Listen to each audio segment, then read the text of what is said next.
welcome everybody, and I hope you all have a great session and enjoy and participate a lot. Okay. Now I'm gonna give the word to Pilar to say a few words and start the presentation. So hello everyone. We are really pleased to be here together with Rice, represented here by Flavio, discussing the TP world, the transfer price world. Yesterday I was preparing myself to this section, and I was thinking about how the change that the new TP legislation is bringing to Brazil, I think they will impact more than TP.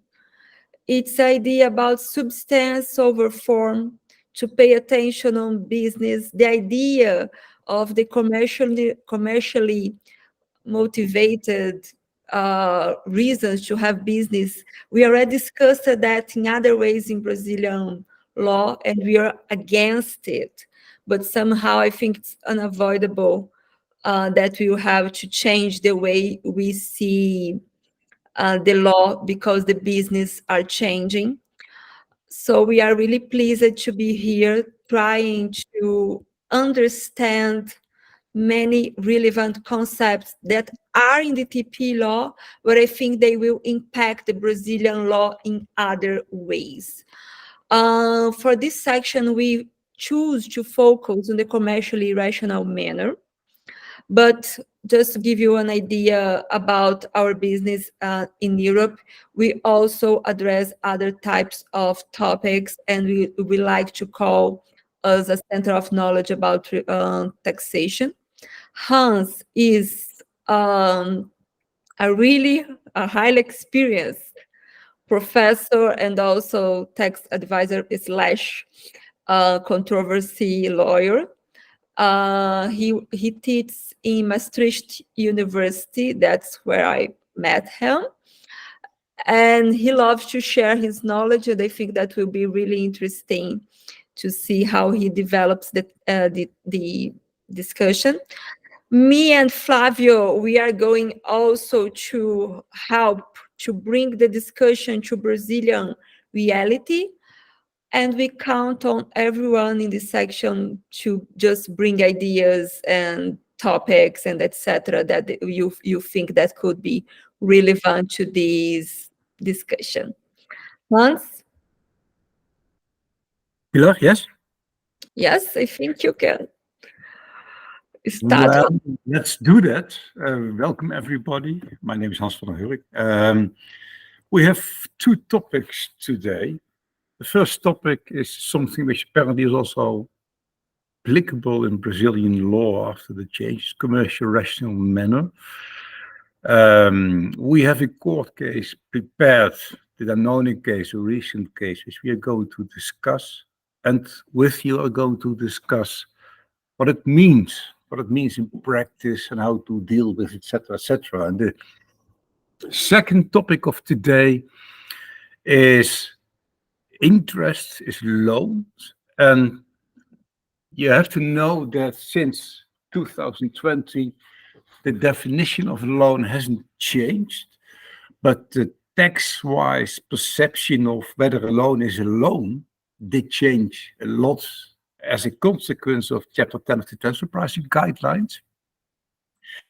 We're going to dive in a few aspects, and we're going to dive in an old Dutch court case, actually one I didn't do, but still an interesting court case, because it demonstrates on how courts look at whether a loan is a loan.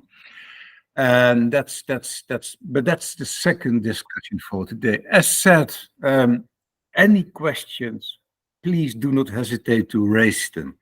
Let us go to the first slide, and then Pilar, I am going to give it back to you for this one. Yes, perfect. From Hans, what Hans explained is really relevant, because the cases, they show some logic. For example, the discussion if a loan is the loan, it's a discussion if and how tax authorities can look beyond the formal contracts And that's something really relevant to the TP legislation. And also in Brazilian landscape and many different countries, not only about that. When we are trying to search for the economic substract of operations and business, we have to check if a loan is a loan, if this business is really this business. So it's opening a new way of dealing with taxation. Specifically about the new TP legislation, it's an implication, it's a consequence of the OECD interference in Brazilian, not interference, but influence in the Brazil tax system. And now we have to deal with this article that's explaining to us that even when you are dealing with related parts that somehow are not always based mainly on business reasons, you have to pretend or to consider how that would work if you are dealing with unrelated parts. And to deal with unrelated parts, you need to have a commercially rational manner. You have to choose between realistic options to see if they are reasoned with a business purpose. And that's also relatable with the tax streets change in the last few years. From this, if you realize that you don't have a commercially rational manner, a reason for doing that from a business perspective, it's possible to disregard the business, the formal contract, and try to see beyond that. That's what Article 8 is allowing tax authorities to do. And that's why it's so important to understand better what you are calling, what you are willing to look for when you say that even related parts to TP purpose have to work based for tax purpose, right? A commercial reason to take a path for another path. So Hans, tell us what are a commercial rational manner in your perspective, actually in the court cases. And guys, everyone in this section, what do you think should be how would you search when dealing with formal contracts for the commercial rational manner in the face of realistic available options? Before I take the floor again with this commercial rational manner, first of all, a remark, because this is the transfer pricing chat, TP chat. There has been a conversion in the last, let us say, more than 10 years, where in the past, the legal truth was leading. For example, IP, put it in a tax haven, and from commercial law, IP law perspective, it's there. It went to a financial, now to an economical truth, which means that in transfer pricing, it's not as lawyers tend to believe what's on paper is on paper. It's actually that you look at what's really happening. Is it economically feasible to do? So from that perspective, in this line, it's the same thing as you see in the Danone case, where the question indeed can be raised: what is commercial rational manner in the face of realistically available options? This is in a little bit of detail the situation. You have Danone, which is a dairy company, and some other products, of course, a huge multinational in France. And you have also a Danone Hayat Ayçiçek in Turkey, and they together have a Danone entity also in Turkey. And you have to know that in the European Union, in some countries, if after you make up your balance sheet you have a negative equity. If it takes too long, sometimes 2 years, sometimes 3 years, perhaps in some country 1 year, I really don't know, but it could be possible. Then the company will be dissolved just based on domestic law, which makes doing business is, of course, quite impossible. So apparently, Danone in the subsidiary here below on the slide was a company with negative equity. That's what I read in that court case. And something has to be done. And what's the most easy way to solve such a problem? That's probably capital contribution. You can provide a loan, but that doesn't help you from the equity perspective. So you do have to do a capital contribution. And then, of course, the question is, how are we going to do it? The other Turkish subsidiary of Danone in France is probably like something like a domestic or a regional holding, intermediary holding company, because it holds 77.48% of the shares. So possibly that company just didn't have the money. So France picked up the total amount of money to put an equity contribution in place. And the question, of course, is from French perspective, how do you deal with it? Is it just a capital contribution? Because then logically it's non-deductible in almost all countries. Or is it a profit contributing activity where you put so much money in that in Turkey is going to be profitable and the problem is also over?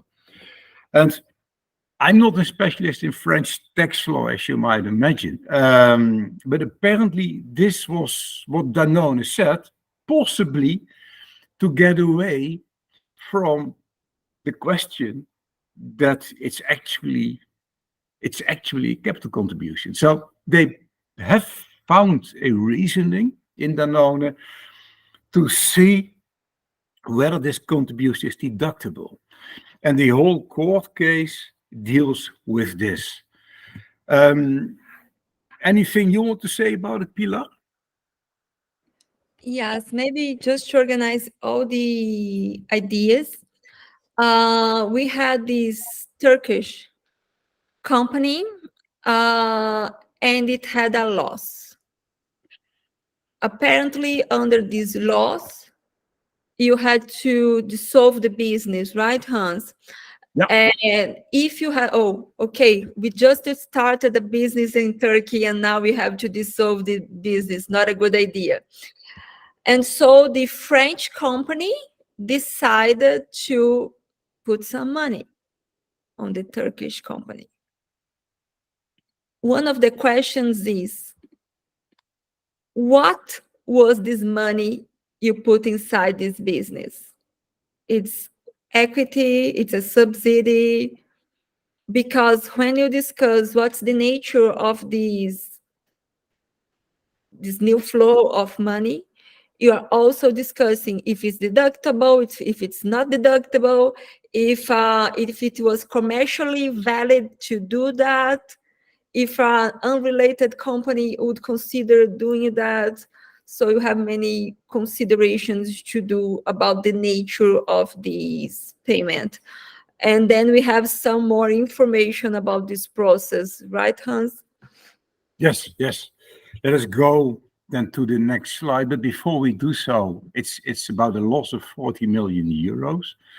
And yeah, it said it's paid as a subsidy, but that's a translation kind of a thing. It's just that they try to frame the payment as something which could be deduction. And one of the questions here on the slide is, if it's that way, that it should be a payment for keeping the subsidiary alive in Turkey, then it would be reasonable that both shareholders have an equal contribution to it, because both of them benefit from a very active and profitable Turkish subsidiary. That didn't happen. And what the court also noticed is that the royalties for the IP of Danone, the trademark of Danone, actually until 2017 never ever have been paid. So that gives a certain discussion in practice. Danone said, yeah, we must remain present in the Turkish market, which is strategically very important. It's a big market, so I can see that issue. But the court had a few remarks. The court said, if that market, it's the higher court, so if that market is so important, why did only France pay and not also Danone, Hayat, IJsselmeer? That's what the French court said. Secondly, they said, why have to be many years where France didn't request a royalty payment? So France, you are the parent company of the subsidiary. You should, at least charge a royalty to your subsidiary for the brand. Why didn't you do it? And after 2017, they actually did do it. That was also being discussed in the court case. But it was no relation at all with the amount of money now had to be paid by Danone in France. So those were the reasons why the company were not really allowed to get the deduction. And I think if I, and then I give the floor to you all, and with your remarks and points of discussion, I do believe that the question of commercial rational behavior is not, it plays a role here because it's what the court tests. But actually, what they did do is just put a capital contribution in the subsidiary and tried to get away with it and make it deductible so that the French state also paid its part on it. That's mainly the discussion. I'm looking forward how tax lawyers in Brazil look at this. I will give some words, and then I'm going to give space for Flávio or anyone else that want to talk about that. Guys, so imagine the situation, right? You are the tax lawyer or the tax consultant, the analyst guy, and then you see this situation happening, right? Now, in our perspective, we already know what's going to happen because you have the current situation, etc. But real life, everyday life, okay? The company comes to you and the manager comes to you and say, okay, we just opened this Turkey company. We are trying to sell our things there, and we are having losses, big losses. And we have to inject some money in the Turkish company, but we also don't want to have a big tax disadvantage. How could we manage that? And then someone brings the idea, okay, let's pay like a subsidy. Let's pay calling this that or that, so we could say it's deductible. And deductibility in general in many countries, it depends with the relation that the payment has with the maintenance of the business. How do you feel about that? Would you think that would be deductible? Would a non-related company do the same thing? If it's deductible, why the minor shareholder would be investing all the money, and the bigger one, the major shareholder, was not investing some money? Flávio, do you have some thoughts about that, or other guys some thoughts about that? Yes, I have some thoughts. It's obviously a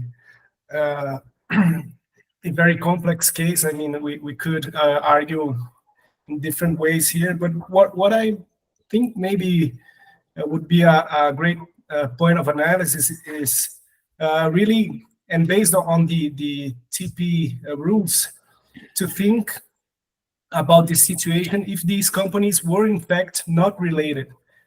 Because the fact that Danone France and the other Turkey shareholders have equity in the Turkish entity, this is what makes them related parties. But what if they were not? That's what we try to think when we think about the arm's length principle, right? How non-related parties would act in this case. And the French company is the one that has all the IP that was licensed to Turkish, right? The other entity, although it has the majority of the equity, it's more of a holding company. So I think that it is in fact the French company that really has interest in developing the market in Turkey, in developing its brand and all its IP there. So I think that's what justify this payment. And if we were in a situation where these companies were not related, so Danone in France were dealing with a different entities to which it had licensed its IP, and that company was not part of the group, I think it would be unlikely that in this situation, this money would be granted as a equity contribution. Like this third party would not necessarily give away equity to Danone, to the company from which it licenses the IP.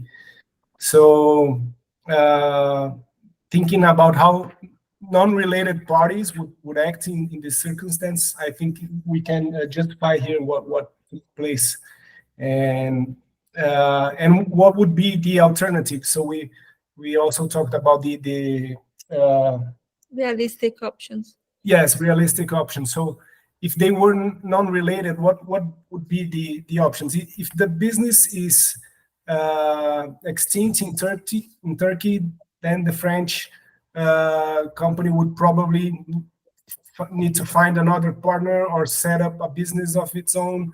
So other options that would also require investment to maintain and develop a business. So I think that, maybe that there are economical elements here that could really justify this subsidy that was granted. That's what I was thinking about. Yes.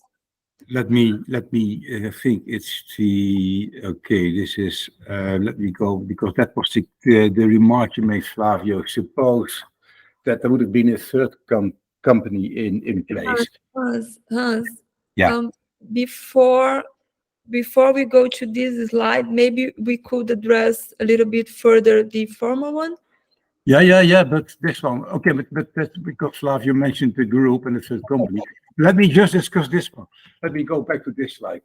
The point is that if the Turkish intermediary, let me just call it that way, if that would have been a third party, I don't see the difference for the outcome in France, because then you still have two shareholders. And why would only one minority shareholder pick up the bill? But the main reason why I doubt whether, at least in Europe, it's going to work, is actually mainly because, in fact, it's a contribution of capital in a situation where the capital level is negative. So it should be enough capital to be added to make it at least zero. And just that background. And of course, there are always reasons why you do so, because if you don't do it, the company is going to be dissolved. So I think, at least for certainty in my country, but I assume also in most EU countries, I think that the participation of a third party wouldn't really matter, because the first step is, what are you going to do and why are you going to do it? Now, what are we going to do is to make sure that there is at least a zero-level equity in the Turkish subsidiary.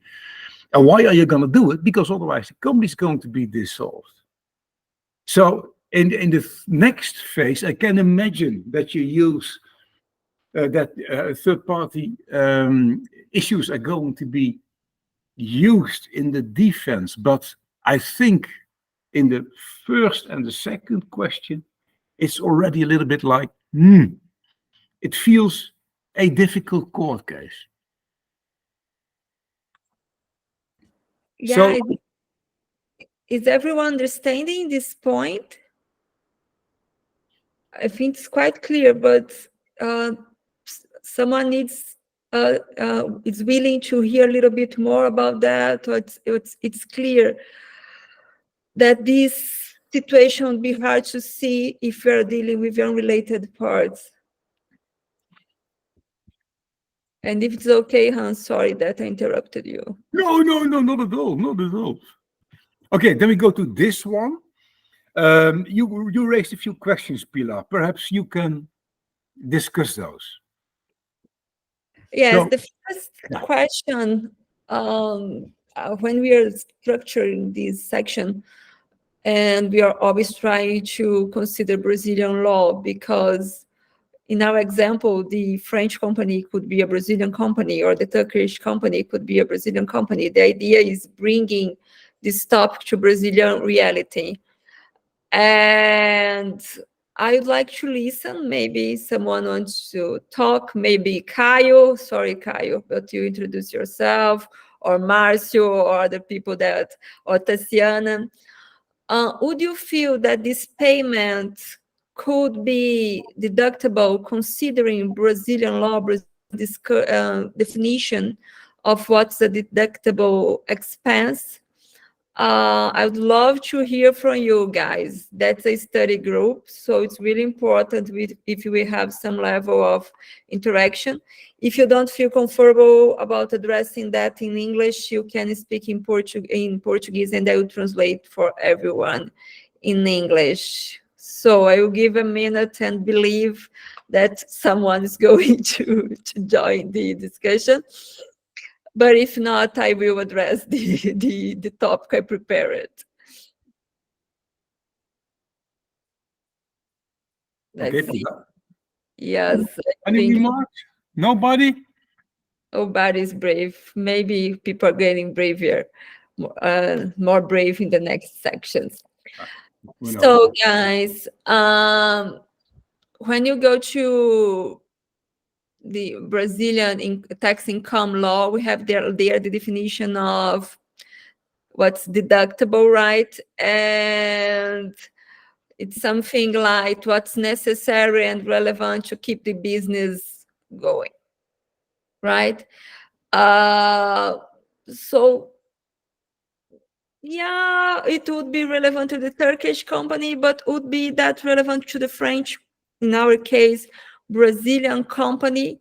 And if so, wouldn't be also necessary that the other company would also make some investment to keep going? And now you don't only have the income tax law operating over this kind of situation, you also have the interaction with the TP law. And the TP law says, okay, besides the definition of what's deductible, you also have to consider what non-related companies will do, considering the available options. So I think it would be hard to defend deductibility, considering all the elements here. First, so the level of loss you are dealing with, and also the fact that the minor shareholder is the only one doing the investment, and also now what you have in the TP legislation. But I would also like to hear what Flavio would like to say about this, if he agrees or doesn't agree with my point of view. Well, I think from a Brazilian perspective, as you said, we analyzed if the expenses are necessary and usual to the business activity. And again, I think there are grounds to support it, but it's a controversial matter. More or less, the same discussion I think would translate to Brazilian to a Brazilian reality in relation to if really there was a necessary expense for the Brazilian entity, if there was the French imposition of the French company. And again, I think the argument here would be mostly due to the property of the IP.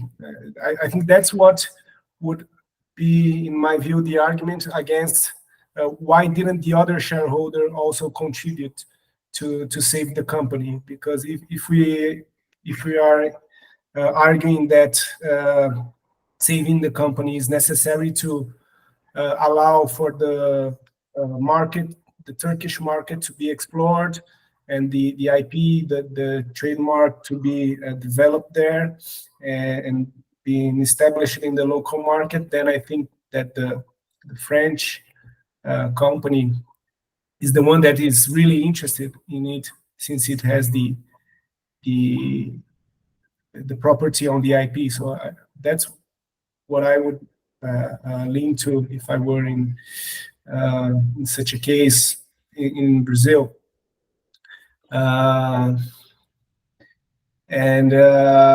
Yeah, so pretty much I think if we think about these three questions in the slide, I think I would go to this line. So basically try to attach the maintenance of the Turkish entity as a way to increase the value of the IP, which is licensed by the French company.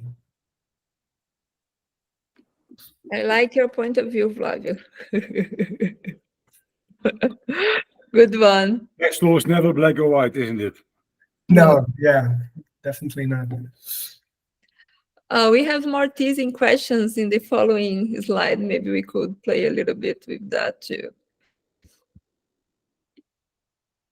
Any questions? No, in the following slide we have more questions. This one. Okay. Yeah. We discussed, I assume, the first one. Yes, the second one. Go ahead, Pilar. Yes, would the interest of saving the company by this third company and the other group indicate the need for payment and therefore valid the deduction? Actually, that's an interesting discussion. I just thought about that. When you are considering the deductibility of a payment in a multinational group, you have to consider the interest of the company doing the deduction, or the interest of the whole company could be the reason to allow that. If you consider in the interest of the country, the tax authorities considering the company isolated, you had to see, okay, you have to consider your individual point of view. But from the business perspective, it's always about the multinational group business commercial manner. Hans, could you give us some thoughts about this? I'm breaking my brains now, because as of course, being a determined Dutch tax lawyer, any investment in a company, has to deal with in a subsidiary. Any investment in a subsidiary is in order to make that subsidiary alive and let it work and earn money, etc., etc., etc. So, in the perspective of, for example, in my country and in Germany, in France, and I think a few others,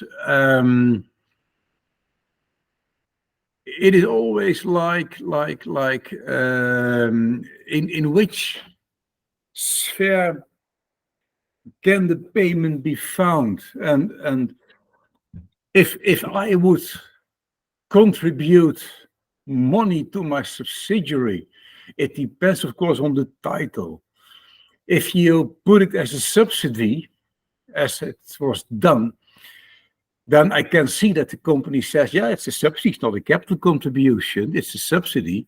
So it's directly a plus for the subsidiary, and therefore the equity will be leveled off at least at zero.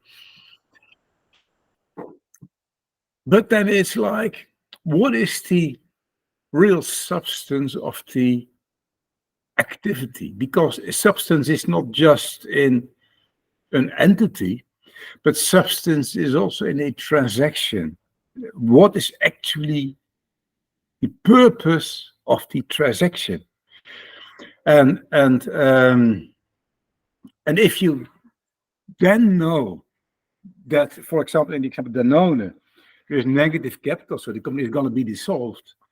The purpose of the transaction is making sure that the company is not being dissolved and therefore put equity in it. On the other hand, I'm hearing Flavio saying like, okay, it's a subsidy. It's more than just putting equity in it, because you really want to capitalize on your investment, and you're losing your investment, and therefore you put additional money in it. So I can also see that point. I can just say that if you want to deal with it, all the possibilities, let us just assume that there are more ways to solve this. What are those ways? Well, probably it's a transfer pricing issue, of course, but provide supplies at a lower price, which the French government is not going to accept based on transfer pricing guidelines, but will help the company surviving because they have a bigger margin. And with that higher margin, they also make sure that they will be up to speed. The problem of those kind of situations, of course, it always takes time, because if I increase the margin with 25 euro cents per liter, let us just say milk, and it's about 40 million, I have to sell a lot of bottles or trucks with milk to Turkey to get it done. And that's the reason why it needed to be done with one capital payment. I will say one payment. And again, we will see that later with the Dutch case, because that's probably envisages quite clearly how it works from Dutch perspective, which is highly based, by the way, on the OCE Model Tax Convention. And you will see there that this is a gray area, but still an area where a lot of case law in many states has been decided. So it's a difficult one. I believe in this specific case strongly that it's like a capital contribution, and any other thing. A subsidy, companies do not provide subsidies. It's not the government. I'm not fully sure whether you will find it anywhere in the transfer pricing guidelines or in the Model Tax Convention subsidy. But for the situations that it's all about, what does a subsidy do for my earnings position or whatever more. But I can see that point. So I don't have all the knowledge of the world in my mind, so I really don't know. But for me, it's still difficult to get it accepted. Yes, what you mean is like, in this case, it's quite obvious it was an equity situation from your point of view. And the use of the word subsidy was somehow intentional to avoid the classification of equity. You try to create this new type of payment using the word subsidy to make it possible to defend the deductibility.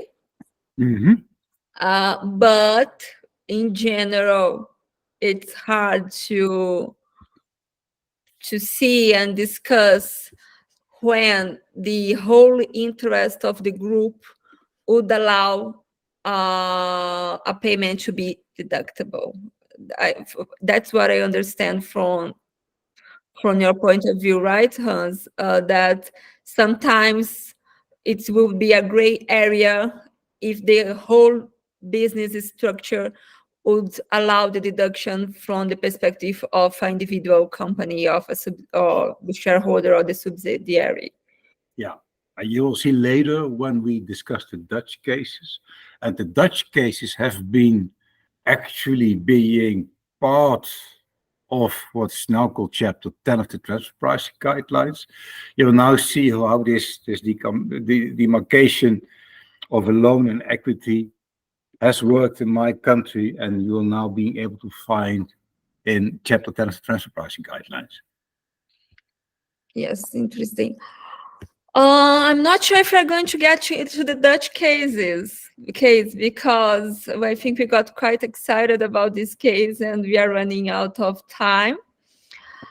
But in the following slides, we have what happened in the real case. So what was the conclusions of the court about this specific situation about the court? Hans, would you like to address that? Yeah, actually, it was already on one of the previous slides. The position of the company was rejected by the higher court. It's a recent case. So possibly they did an appeal on the Supreme Court in France, but the problem with the Supreme Courts in Europe is always that you cannot raise questions on facts like, is it a capital contribution or not? It's a fact. A Supreme Court normally only decides on what does a rule mean and how does a rule has to be applied and so on and so on. So I assume that this is the final decision. The same here in Brazil. The superior Supreme Court cannot deal with facts, only with the interpretation of law. It's the same idea. Yeah. So, shall we go to the next slide? Or any questions from the participants? Or any discussion? I'm really happy to do so. I think they are still insecure about the language. I can imagine that. Pessoal, eu acho que vocês podem estar um pouco inseguros sobre a língua, mas eu espero que no desenvolvimento das sessões vocês se sintam mais livres para falar inglês. Hans, I was telling them that I feel that they might be insecure about the language, and the only way of speaking better English is speaking worse English until you have English. My Brazilian is getting better on the job because I understood what you told everybody. But please raise your questions in Portuguese, and Pilar will kindly translate that. So don't worry. But anyhow, and you also can write your question if you are willing. So, of course. But from this case, what I think it's important to understand, we got some interesting points in the next slide about what we should focus. It's not, when we discuss cases, we are not only discussing the case, right? We are trying to learn bigger lessons from the case. And I think this case shows us some interesting thoughts, some interesting points of view. And also for people not dealing with controversy, if you are dealing with the start of the operation, if you are doing the first declarations, you are going to have a more sophisticated point of view when dealing with the new TP rules. One of them is that now it's necessary to have a deeper understanding of the dynamic of the entire group to fill your TP obligations, because to understand the deductibility, how the business work, the how you share profitability, who is the real owner of patents, etc. You need to understand the entire business situation. Flavio or Hans, would you like to? Yeah, a little bit. It's so true what you're saying, Pilar. And I mentioned that, I think, last time already. Until a couple of years ago, it was fine if you had transfer pricing documentation, because 10 years ago, transfer pricing documentation was still like vague. Some companies had it, the stock listed companies did have it. The smaller multinationals, not always, or actually not. Then there came this obligation, I think it was in 2017 or 16 or 17 in the European Union, more or less. So companies made transfer pricing documentation, but now, specifically after the last change of transfer pricing guidelines, companies need to have transfer pricing documentation that's valid. And until now, after this webinar, I have a call with a client, with a CFO, who suffers from the fact that his predecessor, his previous CFO of the company, didn't really mind on transfer pricing. So the transfer pricing documentation, there is transfer pricing, but if the tax administration follows that transfer pricing documentation, they have to pay a huge amount of money. But apparently it's wrong, because the whole company is organized different, but nobody cared in that company and just put some transfer price documentation on paper. So it's really on how a company is actually being organized, functions, assets, risks, who is doing what, where, which risks are being allocated where, and is that company able to accept that risk from a financial point of view. And of course, the same goes with assets and so on. So it's fully true. You have to go to the bigger picture. You really have to understand the company to provide real transfer pricing documentation. And that means for all tax lawyers possibly here online, make sure, if you're responsible, that you select in the first step the relevant people within the company. You do it together with the CEO and the CFO. Select those companies and do extensive interviews with them. At least 1.5, 2 hours per person who is going to be interviewed, to make sure that the perspective of the subsidiaries, the holding companies, etc., is in line with which is really going on. And it pays back. It's a lot, it's an investment, because it's quite a research you have to do, but it pays back if apparently after a tax audit, a transfer pricing audit, it appears that the transfer pricing documentation is fully in line with how the company is being organized. That really helps.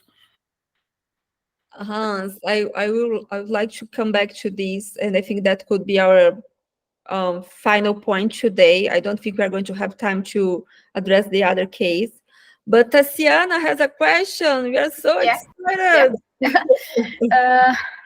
In your mind, what is the principal document we need to provide for our Receita Federal and the other companies we need to improve the margins to adjustment the transfer price? Okay. Can you repeat your question? It was some noise here. I think Yes. we did listen. Yeah.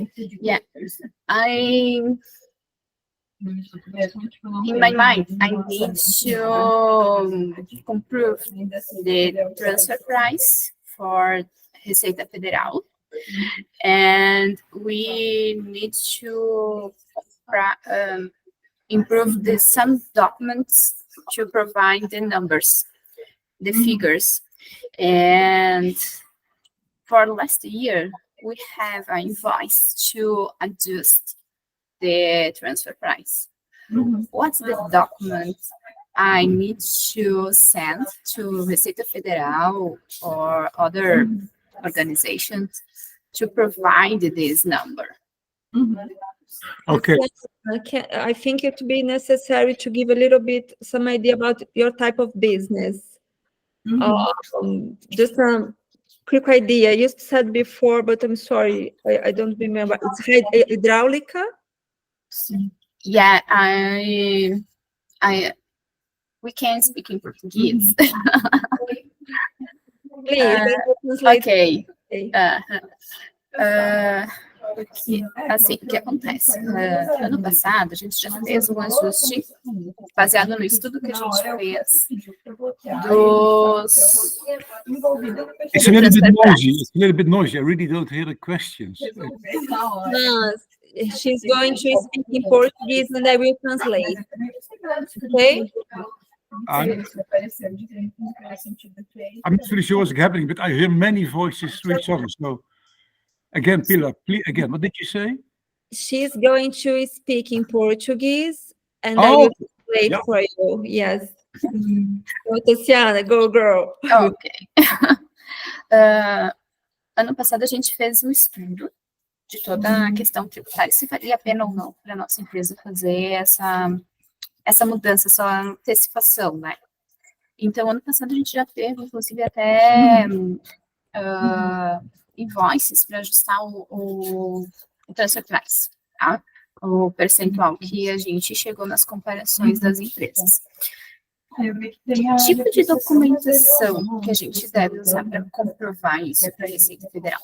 Realmente o nosso transfer price foi ajustado a valor de mercado? Essa questão, porque tem uma equipe internacional que já tem todos os documentos necessários, porque hoje já é adequado ao CTE, mas para o Brasil, existe algum documento específico, alguma coisa que a gente tenha que comprovar de alguma forma diferente? Sim, mas eu não sei essa parte. Yes, Tatiana, I got it. I wrote while you were talking and I will explain. Okay? Yeah. So her question actually is really relatable about what I were thinking could be how we would finish this section. So last year, her company already chose to be in the new TP guidelines in Brazil, following the OECD model. Yeah. And they were invited by the tax authorities to explain what they did. Okay. And now she is thinking about which type of documents she could share with tax authorities to show that the TP is aligned with the TP documentation is aligned with the business operation. And I think it would be a nice opportunity to explain how it's possible to show the truth of your business to tax authorities, how you organize these thoughts, and then you can address the idea of the interview, and so on. Well, the documentation is the one instrument to explain to the tax authorities how the business is being operated. So if they ask you, can you prove that the transfer pricing documentation describes the business well, then they actually say, possibly the transfer pricing documentation is not in line with reality.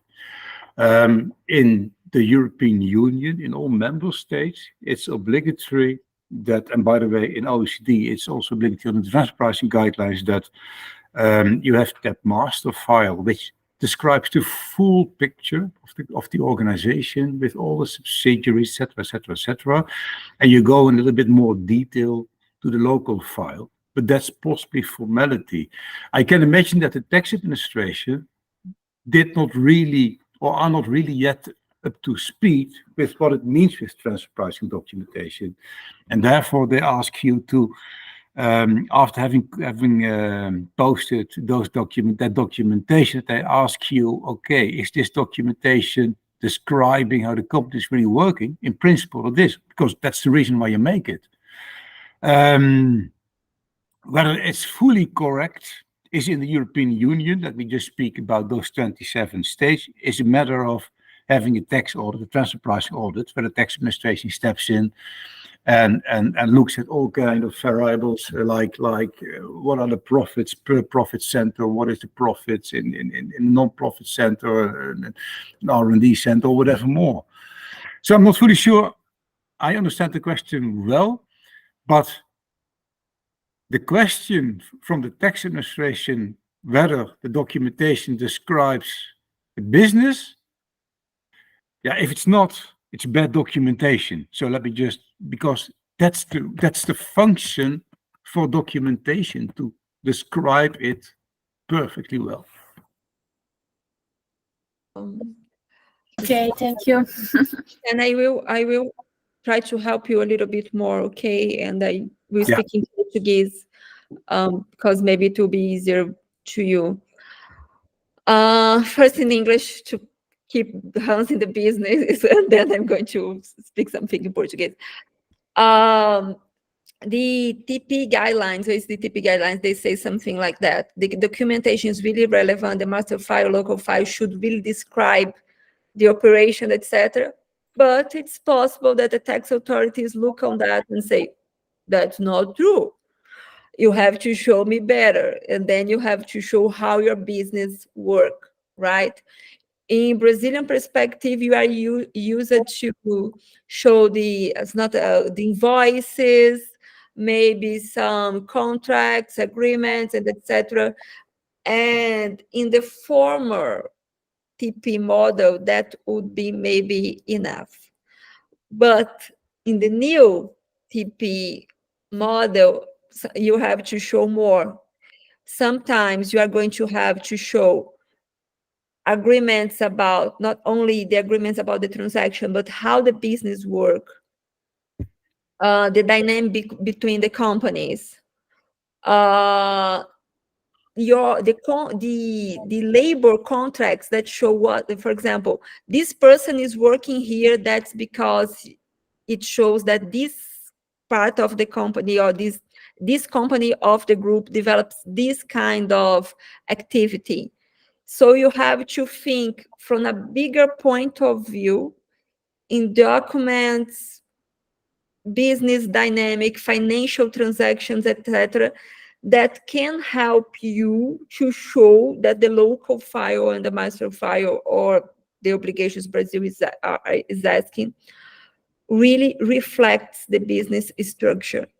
I'm quite sure that Brazilian tax authorities is going to learn about this, while business and companies are also going to learn. I think we are in a process. Now em português, Tassiana, sem saber do seu negócio é um pouco difícil de falar esse ou aquele ou o outro documento. E também sem entender qual que foi o desafio aí que a Receita Federal te impôs, né? O que ela não concordou com o que vocês apresentam? Bem, na verdade, assim, eu estou pensando no futuro. Por quê? Porque não existe ainda uma apresentação, né, pré-definida pela Receita Federal. A gente tem alguns módulos dentro da ICF, mas já está previsto um módulo dentro da ICF e também uma apresentação via processo digital dentro do ECAC. Então, habitualmente, né, o que as empresas no mundo fazem? Elas descrevem o tipo de produto, como ele é feito, apresenta um descritivo ou já apresenta documentação efetiva, sabe? Um contrato onde fala que um funcionário meu também trabalha para outras partes do mundo. Esse tipo de questão que até então no Brasil não se exigia uma formalidade, né? Então isso acaba com que a gente tenha com pessoas que trabalham hoje vinculadas a um CNPJ brasileiro, mas que também prestam serviços para outras empresas dentro do grupo, né? I'm going to... primeiro eu vou traduzir, depois eu vou te responder, porque eu acho que o Hans também vai poder trazer umas ideias sobre o assunto. Tá. Hans, I will translate. I will come back to Portuguese while you think, and then I think you have some ideas that you could share with Tatiana. And as people are leaving, because we should have finished the section 12 minutes ago.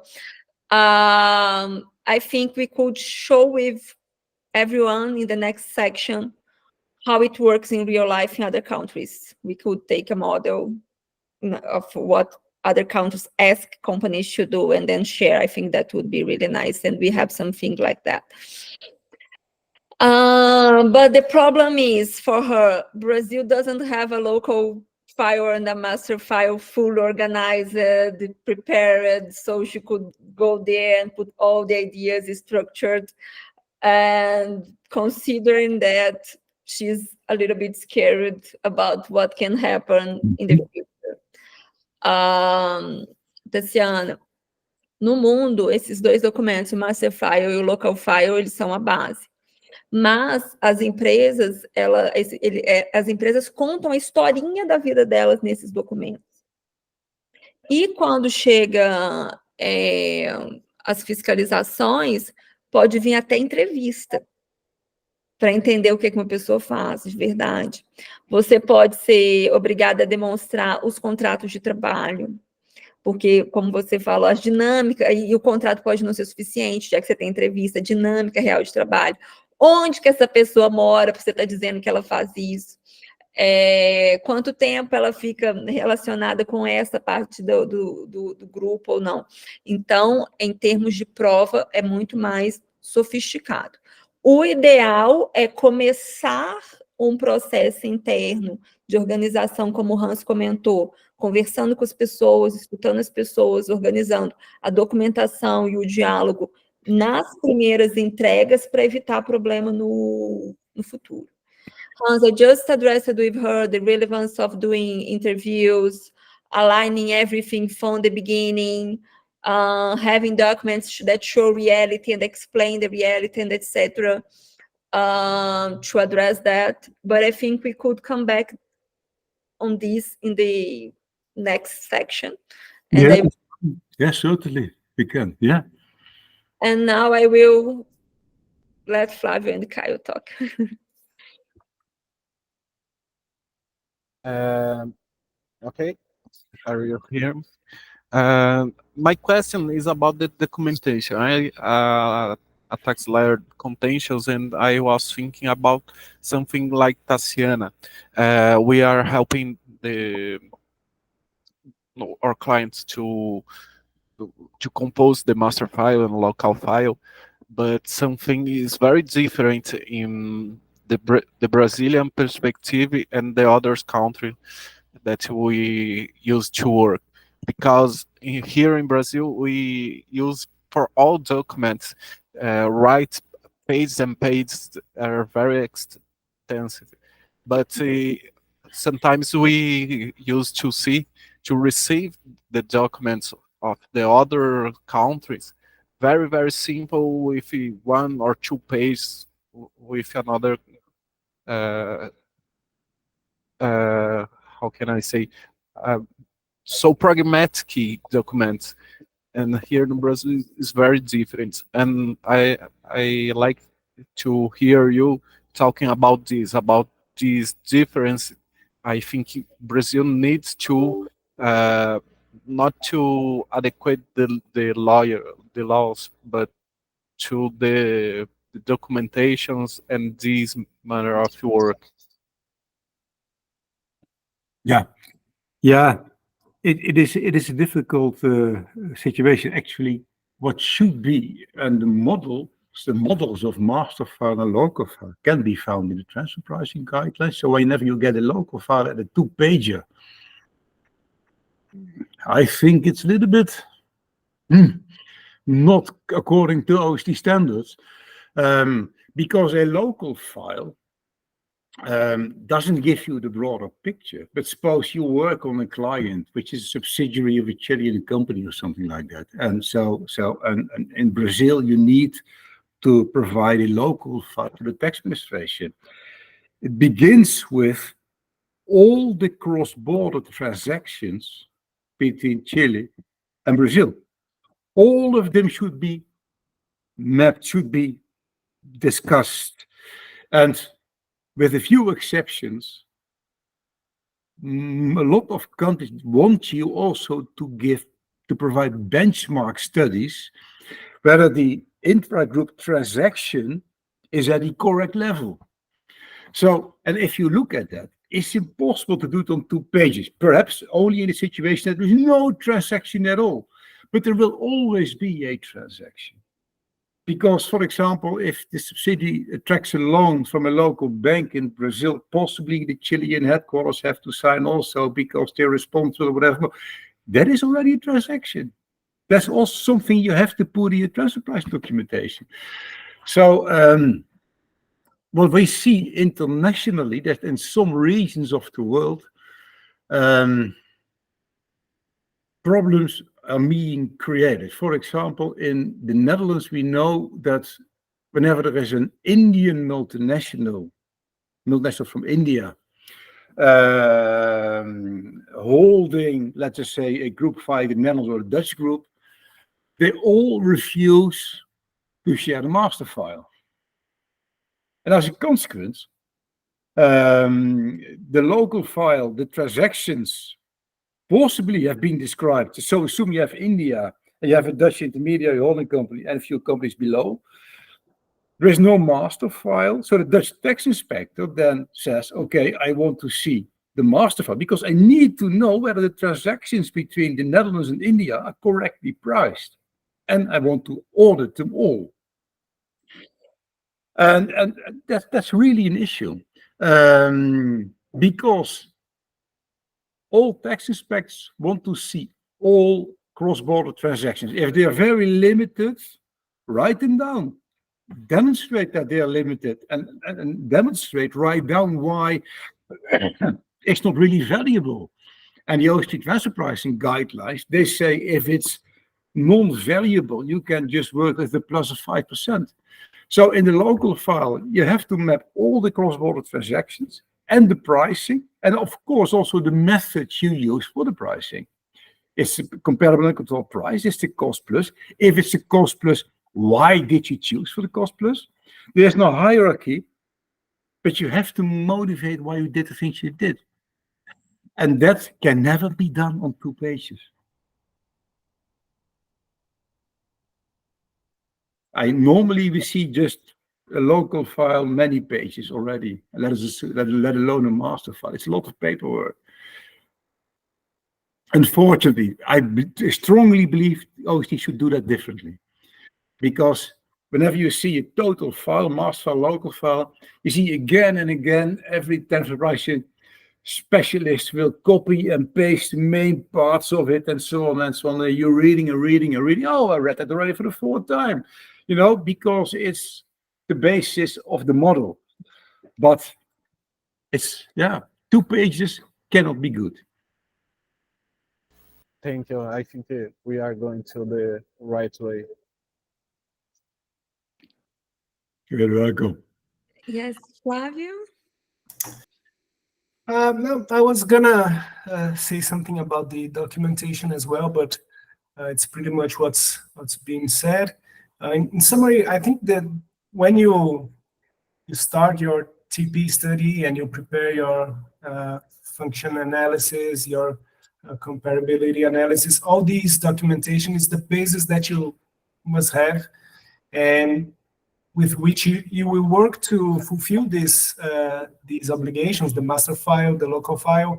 But as Professor Ham said, this is a formality. So this is something that you will transmit to authorities, but in an actual inspection, you will have to have other documents to support. So this is Yeah, but in just the practice, tip of the iceberg, but you have to have more support documentation.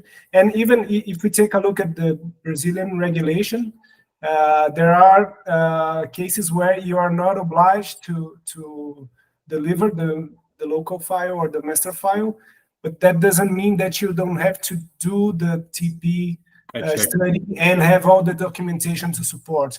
You're not obliged to deliver the file, but if you are inspected and the Federal Revenue Services wants you to justify what was your rationale, how you apply TP rules, and what method and why you chose these methods, what were the comparables used, all this, you must have these documentation. So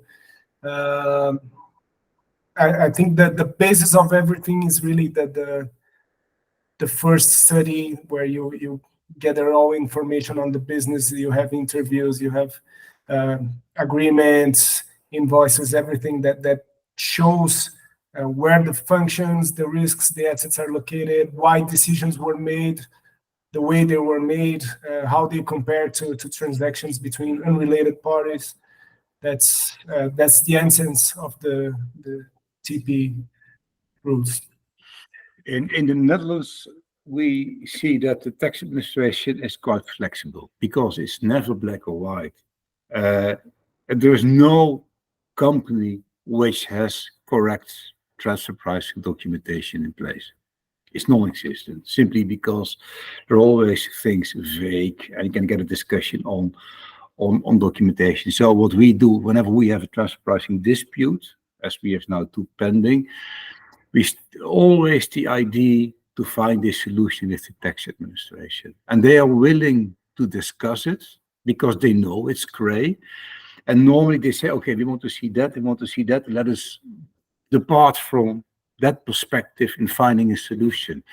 And keep in mind, if it goes wrong, so you get a correction, transfer pricing guidelines in Article 9.2, or that's by the way, it's OECD Model Tax Convention on 9.2, give in a lot of treaties the possibility for a corresponding adjustment. And there is always the MAP procedure, mutual agreement procedure, to prevent that double taxation will arise. So there are, suppose it goes wrong, and you have a difficult tax inspector. I'm not fully sure whether the Brazilian tax authorities have a lot of experience with maps, but in principle, if it goes wrong, OECD member states will interact together and to find a solution. Let's see, culturally, Brazilian tax authorities are less nice, let's say it this way. They are members from the OECD now, Brazil, so they have to follow the rules. Not just the positive ones, but also the negative ones. It's true. Guys, I think we have to close this section. I will say some words. I think it was really nice. I learned a lot. I think in the next section, we can address the other case. And also, Hans, I think we could try to share, especially for Tatiana, how you organize the information. I think we already have this document from another section. It's fine. Thank you so much. Yes. Very willing to help, of course. Yes. And also, Tatiana, I told you that I think you have a specific issue, we are available to talk about that after. So I hope you will see everybody again in this section. Thank you. Thank you. Everybody. Thank you. Very much. Have a nice day. Thank you, everybody. Yeah. Thank you very much. Yeah, before we go, let me just say that after this, we will probably reach to you to ask for your suggestions. What would you like to be changed, or how we could improved these sessions. So we'll reach you to have your comments on that. And please, if you could participate and give us your feedback, that would be very valuable. Okay. All right. Thank you. And Thank you, everybody. Bye-bye. bye. Thank you. Bye-bye. Thank you. Bye-bye.